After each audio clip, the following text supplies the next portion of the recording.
de beau soleil ce matin. Bonjour tout le monde.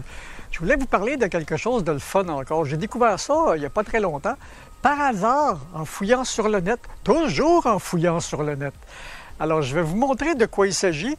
C'est pas très compliqué, ça ne sera pas tellement long, puis c'est très amusant de voir des fois les entreprises de tout acabit, de véhicules, de maisons, de n'importe quoi, tirent toujours leur inspiration de quelque part.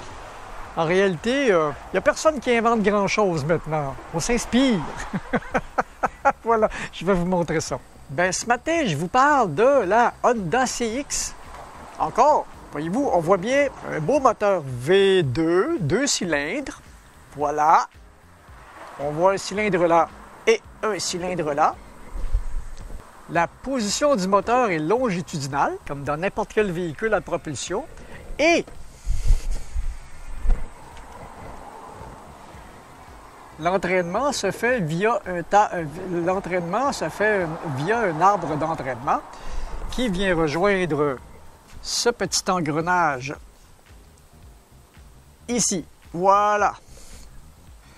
Pas d'entraînement à chaîne. Maintenant qu'on a vu ça, on va aller voir d'où Honda tire probablement son inspiration pour cette mécanique. En passant, cette mécanique-là, c'est au niveau de la motorisation de cette machine-là, sur la CX, c'est littéralement un tank.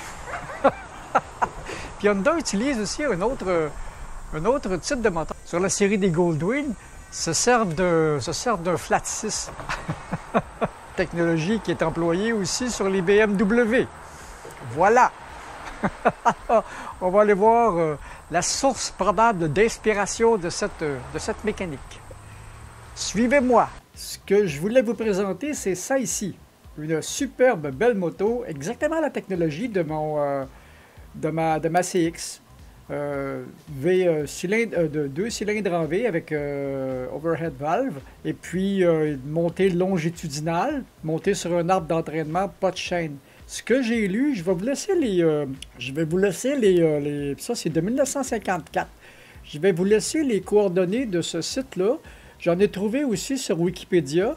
Victoria, c'est un vieux manufacturier allemand qui est disparu en 1966. Après bien des péripéties. On vous explique tout ça sur Wikipédia et sur différents sites, mais la technologie est là pareil, c'est exactement la même chose que sur ma vieille CX, qui date, elle, de 83. Donc, la mécanique de la CX, dans toutes ses déclinaisons, là, la Custom, la GL, la Euro, comme celle que j'ai, Honda, d'après moi, a l'air à s'être inspiré de technologie de mécanique allemande.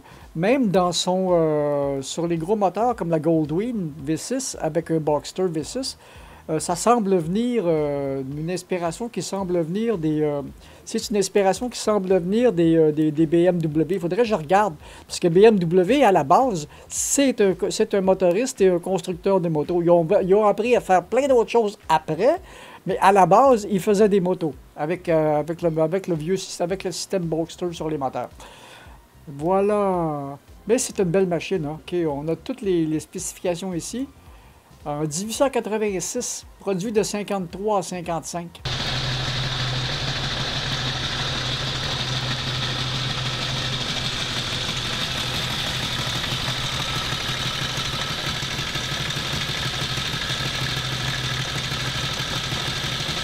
Et voilà, c'est juste ça que je voulais vous montrer aujourd'hui. Une petite vidéo pas très longue et pas très compliquée. Et puis, comme je disais, ben, les nouvelles choses, on n'invente pas grand-chose aujourd'hui. On s'inspire, on fait évoluer. Parce que si on regarde l'évolution des véhicules moteurs, la nouvelle plateforme est dérivée de la vieille plateforme, qui est dérivée de l'ultra vieille plateforme, qui est dérivée de l'ultra vieille plateforme. Les principes ne changent pas beaucoup. Les choses évoluent, les choses se raffinent, mais ça évolue pas tant que ça. Ça fait juste améliorer et améliorer et améliorer. Puis si on a la chance de s'inspirer quelque part, bien on s'inspire de quelque part. Donc, c'était ça pour aujourd'hui. À la prochaine. Puis je pense que j'ai une bonne idée pour la cuisine. On va vous montrer ça dans la prochaine vidéo. Salut! Oh, oh, oh.